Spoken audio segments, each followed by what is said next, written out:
Estamos fazendo aqui hoje mais um giro da indústria, trazendo as notícias mais relevantes deste mês.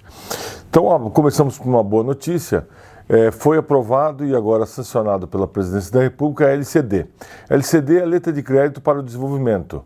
Ela terá um formato igual à da LCI, que é a Letra de Crédito do Imobiliária, e a LCA, que é do agro. Então, a LCD, da mesma forma que as outras duas, ela vai ter uma isenção do imposto de renda sobre os rendimentos nesse título. Importante porque, com isso, o BNDES vai conseguir captar dinheiro mais barato do que o seu funding usual, lá do FAT. Né? Então, captando mais dinheiro com custos menores, a gente vai ter financiamento para o desenvolvimento, para a compra de máquinas e equipamentos com valores mais baixos, mais competitivos. Né? Então, essa é a primeira boa notícia. A LCD ela poderá ser usada como captação não só pelo BNDES, mas qualquer banco de desenvolvimento do país. A desoneração da folha, nós temos uma boa notícia que foi prorrogada até dia 11 de setembro. Então, as empresas que estão no regime, eles já aproveitaram de janeiro até agosto. Continua ainda a negociação com o governo, no Senado, mas nós acreditamos que, na volta do recesso dos senadores, ela será novamente ratificada. O Senado saberá enviar para o STF as compensações necessárias e nós estamos acreditando que o ano de 2024 termina com a desoneração da folha. Para o próximo exercício, 2025, aí nós ainda teremos que negociar com o governo e com o Congresso. Depreciação acelerada também foi sancionada. No entanto, ela ainda não entrou em vigor. As notícias que temos é que existe uma grande negociação de quais seriam os setores beneficiados para a compra de máquinas e equipamentos com a possibilidade de fazer a depreciação em até 2 anos. Com isso, diminuindo o custo do investimento. O valor alocado seria de 1,7 bilhões para esse ano, mais 1,7 bilhões no ano que vem, o que alavancaria 10 bilhões de reais em máquinas em cada ano. Existe a possibilidade desses valores serem aumentados ainda para 2024 e também para 2025. Então, a depreciação acelerada, nos próximos dias, a gente deverá ter a regulamentação por parte do governo federal. Temos também o PL 914 do Mover, que foi aprovado. Nós da BIMAC conseguimos fazer uma modificação no PL que ficou bom para o setor. Somente poderá ter o benefício fiscal as máquinas ou linhas de produção importadas que não tenham similar nacional. Então, como se sabe, é um programa de incentivo do setor automotivo para a produção de motores híbridos, motor a combustão, juntamente com o motor elétrico, e com isso a gente garante que só terá o benefício aquilo que não é, o produto que não que não tenha similar nacional. Quando importado, né? O bem nacional comprado sempre terá o benefício dentro do Mover. Reforma tributária.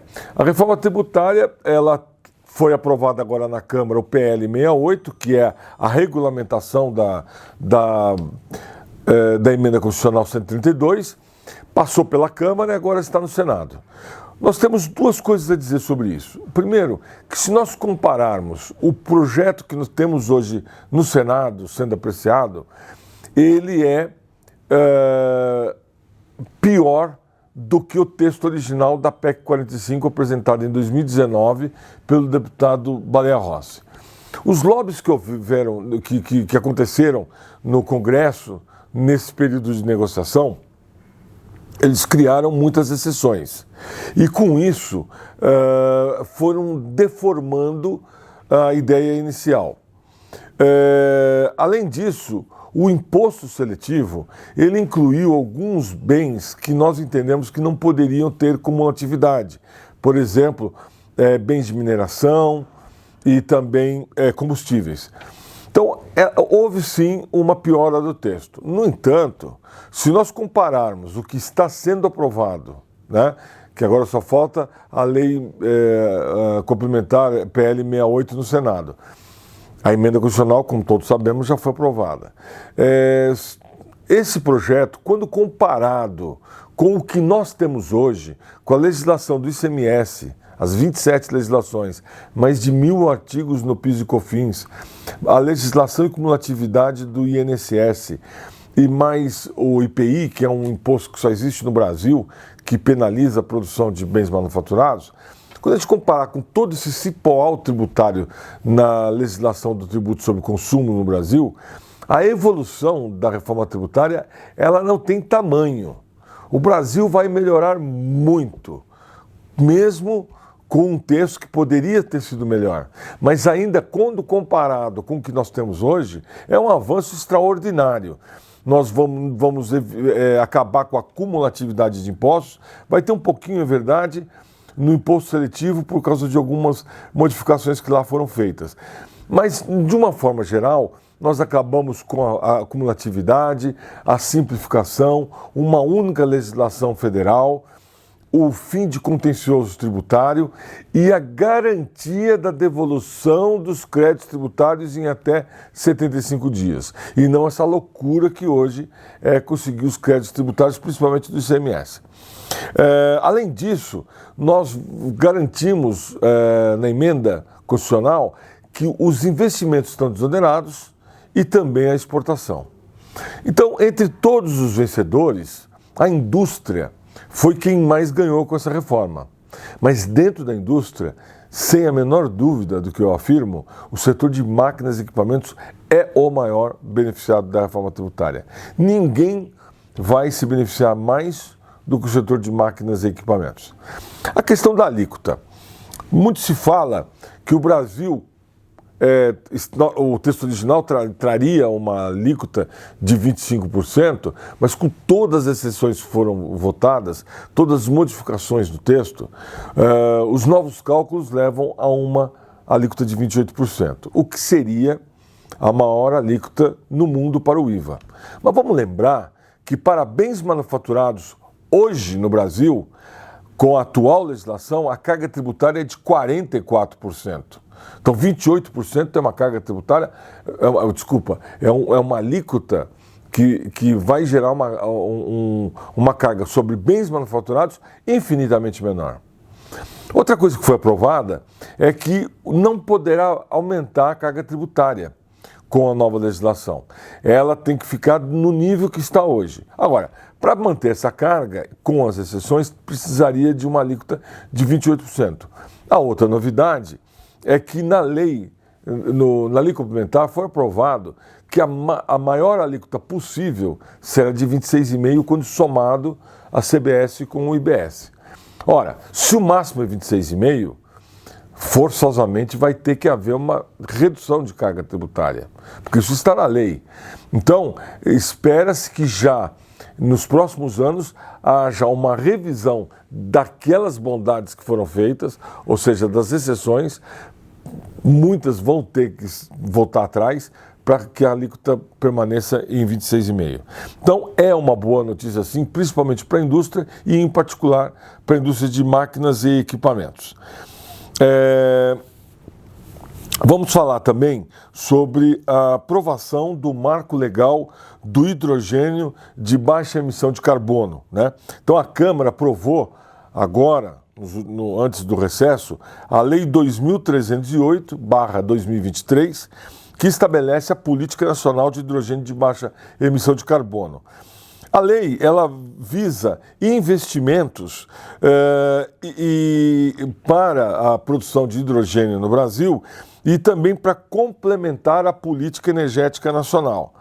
Ela define e regula o hidrogênio de baixo carbono, criando o Programa Nacional de Hidrogênio e ainda um comitê gestor que vai gerir esse novo tipo de energia, né? E introduziu também um regime especial de incentivos para quem investir na geração de hidrogênio, que é o REHIDRO, com desoneração da PIS e COFINS sobre os investimentos para projetos de hidrogênio. E o REHIDRO vai beneficiar a aquisição e importação por 5 anos de bens para a geração do hidrogênio, né? Então, a ABIMAQ trabalhou muito nesse projeto e nós ainda vamos continuar acompanhando, né? O número do setor de máquinas e equipamentos do primeiro semestre, né, janeiro a junho, quando comparado com o ano anterior, não foram bons. Nós aqui não temos boas notícias. Como todos sabemos, a taxa de investimento no Brasil hoje está em 16,9% do PIB, que é uma taxa de investimento muito baixa. O Brasil precisaria estar investindo em torno de 25% do PIB para ter crescimentos de PIB sustentáveis. Nós sabemos que o crescimento de amanhã é o investimento de hoje e o Brasil não está investindo. Se ele volta a crescer, ele gera pressão inflacionária e aí aumenta juros e daí prejudica o crescimento do PIB novamente.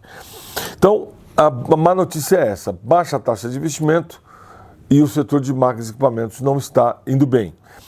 Neste ano, janeiro a junho contra janeiro a junho do ano anterior, o nosso faturamento está caindo 16%. Quando a gente pega os últimos 12 meses, comparar os últimos 12 meses com o período anterior, a queda é de 14%. As nossas exportações nesse ano de janeiro a junho, elas vêm com uma queda de 9%. E o consumo aparente teve um aumento de 9%. Então, aumentou o consumo de máquinas no Brasil, só que diminuiu o faturamento de máquinas nacionais. E isso se traduziu numa perda de participação da indústria nacional no nosso mercado. Então, se no começo do ano nós tínhamos aproximadamente 65% de tudo que se consumia no Brasil era fabricado no Brasil, esse número passou para 61%. Então, 61% do que se consome no Brasil é feito no Brasil. E por fim, eu queria falar também um pouquinho sobre óleo e gás, tá? A ABIMAQ montou uma coalizão, chamamos o setor naval, chamamos o setor de engenharia, e fomos ao governo federal, tivemos algumas reuniões. Eu queria destacar a reunião do dia 11 de julho, onde nós levamos propostas para aumentar a participação da indústria brasileira no setor de óleo e gás. O objetivo é proporcionar segurança aos investimentos e criar uma política de estímulo para aumentar a participação nacional nos investimentos. E as entidades levaram para o governo a necessidade de uma política industrial que melhore a produtividade e a competitividade da indústria nacional, sem falar da necessidade de linhas de crédito competitivas para as empresas. Então, demos mais um passo para melhorar a participação da indústria nacional no setor que mais cresce no país, que é o setor de óleo e gás. Por último ainda, questão das máquinas agrícolas, né? Nós estamos com uma queda em relação ao ano anterior da ordem de 30%. Como houve uma queda na renda do campo, em função da queda do preço das commodities, nós não estamos com uma perspectiva boa para o final deste ano. Ou seja, não devemos recuperar a queda que tivemos até o momento. Então, foi apresentado nos últimos dias o Plano Safra. É um Plano Safra bem maior do que os anteriores, é o maior Plano Safra da história, e a taxa de juros se manteve a mesma do ano anterior, né? Então, ainda, embora seja uma taxa de juros mais baixa que a taxa de juros do mercado, porque existe um subsídio ou uma equalização no valor do crédito pelo Tesouro Nacional, ainda são taxas altas em função de que a taxa de juros no Brasil é muito alta. Então, alguns agricultores ainda acham que a taxa é um pouco elevada. Então, nós para 2025 não acreditamos que haja uma reversão nessa situação das máquinas agrícolas. Agradeço a atenção de todos e no mês que vem estaremos aqui para trazer mais notícias. Obrigado.